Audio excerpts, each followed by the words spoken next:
Балам үйленгелі жатыр деп, көйлегінің етегі делеңдеп, аяқ киімін сірісін басып шала киген күйі Роза ауыл ішін кезіп кетті. Кейбіреулері алда қасқа бала, бір қуанышы бұйырған екен деп тілектестік білдірді. Біреулері сақау баласына тап келген қандай қатын деп таңданысты. Жақашта елдің баласымен бірге шашын тықырлап, көк шақа басы домаланып, көк пойызға тиеліп, әскерге кеткен. Шешесінің етегіне оралып, өскен шолжаң ұлға темірдей тәртіп жақпады. Арада 4 ай өткен кезде Қоңыр Уаздан бір топ солдат келіп, Жақашты қолтығынан демеп үйіне әкеліп тастаған. Әлденеден шошынып тұтығып сөйлейтін болып қалыпты. Анда-санда көкшиіп талып қалатын ұстамасы да пайда болған. Білгіштер басынан тепкі алған десті. Роза қуанып, себебін іздеп соттасып жатпады. Күнде түсіме кіріп, сағынып өлгелі жүредім. Ерте келгені жақсы болды. Жапырағым, қол аяғы сау, аман есен оралды деп көзіне жас алып қалды. Бүгінде сол Жақашымыз үйленбекші екен. Ауылға алтын сақина сырға сатуға келген саудагер әйел Розамен тіл табысып, Жақаштай момын жігітті ұнатып, алыстан қызын алдырып табыстырған екен. Шашы сары, қасы қара, беті қоңырқай сыған ұлтына ұқсайтын бадырақ көз Жақашқа да ұнаған. Детдомнан қорлық көріп өскен қызды саудагер әйел асырап бауырына басып тәрбиелеген екен. Ана мейіріміне кеш жеттім. Бұрын анасы бар адамдарға қатты қызығатын едім. Құдай тілеуімді беріп, бір анам екеу болды. Апатай деп Розаны құшақтап алғанда көзіне жас алмаған әйел қалмады. Жүрегі қарс айырылып, көз жасы иегінен сорғалаған Роза екі көзін тарс жұмып, ернін жымқырып, басын изей берді.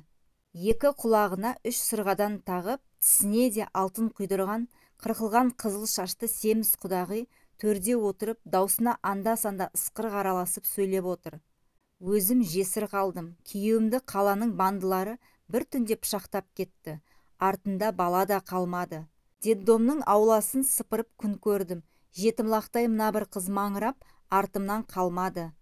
Көрген жерінде маматай деп құшақтай береді. Кейін білдім, мамасының суретінен аумайды екем. Тәрбиешілерден үйге сұрап алып кетіп жүрдім. Кейін жұмыстан шығып кеткенде де осы қызды ұмыта алмай, іздеп барсам, үлкендерінен әлімжеттік көріп, өксіп жылап жүр екен.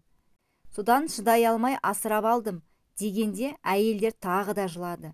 Жылай-жылай көзі былшықтанған Роза төр жақта отырған Жақашқа мейірлене қарап қояды. Бұл да балам ғой, айналайын, көзіңнен нұр көрдім. Қызымды сеніп тапсыратын жігітті көп іздедім деп, еңгезердей жігіттің құлағына мұрнын тығып иіскеп алған құдағидың қылығын ешкім ерсі көрмеді. Құдағи, шашылып көп әзірленбе, уақытым тығыз, кеткенше тойларын көріп өткізіп кетейін, деп құдағи той күнін кесті. Түн болса да тарқай қоймаған әйелдердің шуылы басылар емес. Бір-біріне келін мен құдағидың өмірін әфсана айтқандай таратып, тамылжытып айтып береді. Ауыздан ауызға өткен сайын әфсана көркемделіп, әсерленіп барады. Жы-жы-жы жатсаңдаршы, үйлеріңе кетсеңдерші, дейді Жақаш жеңгелеріне тұтығып. Светті өшірсеңдерші, маса толып кетті үйге, дейді біраздан соң. Оттан жаңа түскен ақ шайнектің бұрқырап тұрған буы жиынның әзірге тарқамайтынын білдіріп тұр. Шалбарының кең балағын бір-біріне үйкеп, сып-сып етіп әрлі-берлі өтеді. Орамалы желкесіне қарай ығысып, жарыққа оттай шағылысып тұрған сары шашты қуыршақтай келіншегімен сөйлескісі, қолынан ұстап көргісі келіп, жүрегі тулап барады. Жұлдыздар өлімсіреп сөніп бара жатқан кезде қонақтар тарқасты. Жақаш тұтығып келіншегіне сөйлеймін дегенше, айдары жалбырап көзіне түскен мазасыз әтеш бақырды. Ит үріп, сиыр мөңіреді. Роза шелегі салдырлап сарай жаққа шықты. Құдағи бошатпай, ауыл аралап алтындарын сатты. 3-4 күннен соң той болды. Әлде қашан үйленіп 4-5 баланың әкесі атанып үлгерген құрдастары Жақашқа қызықты. Қатыны кукладай, белі үзіліп кетейін деп тұр, деп тамсанады. Қылқау Жақаш оздей деп қызғаныш аралас қалжыңмен. Жақаштың енесін алып қалсаңда жаман болмас еді, деп күледі кейбірі. Қанша жерден қызыл ет іштерін тырнаса да, бәрінің тілегі ақ. Адамның ниетіне қарай береді Құдайда. Қанша көмек сұрасаң да Жақаштың жоқ дегенін естімедік қой деп салмақты әңгімеге көшті сосын. Жыңғыл шабатын кезді білесің бе? Кезектесіп бір-бірімізге көмектескен кезде соңғысы Жақаш болатын. Оның кезегі келгенше қар жауып кетеді. Бәрі сылтауратып бармай қалса да, жыл сайын Жақаш бәрібір соңғы кезекте қалатын еді. Бірақ бірде-бір санасып көрмейтін, деді бір құрдасы. Я, не айтсаң да, давай деп тұра шабатын еді. Әлі де солай ғой. Тойды таста, кеттік бір шаруаға барып келейік деп айтып көрші, қазірде ілесе шабуы мүмкін, деп біреуі күлді.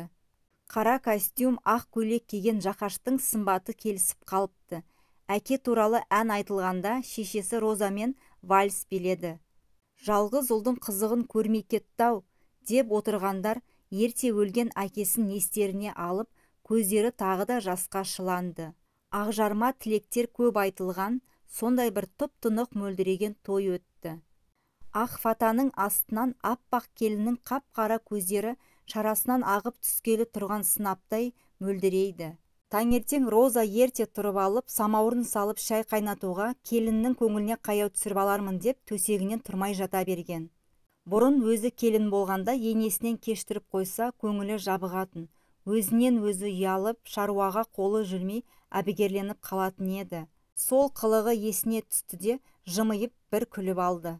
Келіні өз үйіндей сезінсін, ыңғайсызданбасын, осы шаңыраққа үйрене берсін деп ойлады. Тілі тықылдатып, уақытты қусырып әкетіп бара жатқан сағат маза бермеді. Ақыры тұрды. Құдағиы жатқан төргі бөлмеге өткен. Көрпесін жинамастан орнынан тұрып кетіпті. Баласының бөлмесінің алдына барып, есігін аша алмай қипақтап, ұзақтау тұрып қалды. Есіне жұбайымен тойдан кейінгі кезі түсіп тағы да бір жымиып алды. Түсте белгілі болды. Келін мен құдағиы таңғы автобуспен қалаға кетіп қалыпты. Жай кетпеген, тойға киген ақ көйлек, шашуға түскен ақша, көрімдікке деп тағылған алтындарымен қоса кетіпті. Роза ас үйдегі стол үстіндегі стаканға салынған алынып салынбалы тісінде табалмай қалды. 2-3 алтыннан құйған тісі бар еді ішінде. Өкінгеннен ерінін тістеуге де мұрша қалдырмапты бұлар. Шарбақтың ар жағынан өткендер бері қарай басын қылтитып, қолың ұзарып жатыр ма деп сұраған сайын қайтерін білмей қалды. Құрдастарымен таңға дейін билеп, сілесі қатып ұйықтап жатқан Жақаш оянғанда не істер екен? Дәл осы уақытта қалаға жетіп үлгерген екі әйел олжаларын саудалап болып, кафелердің бірінде бокал толы сыраны соғыстырып, жаңа жоспарлар құрып отырған еді.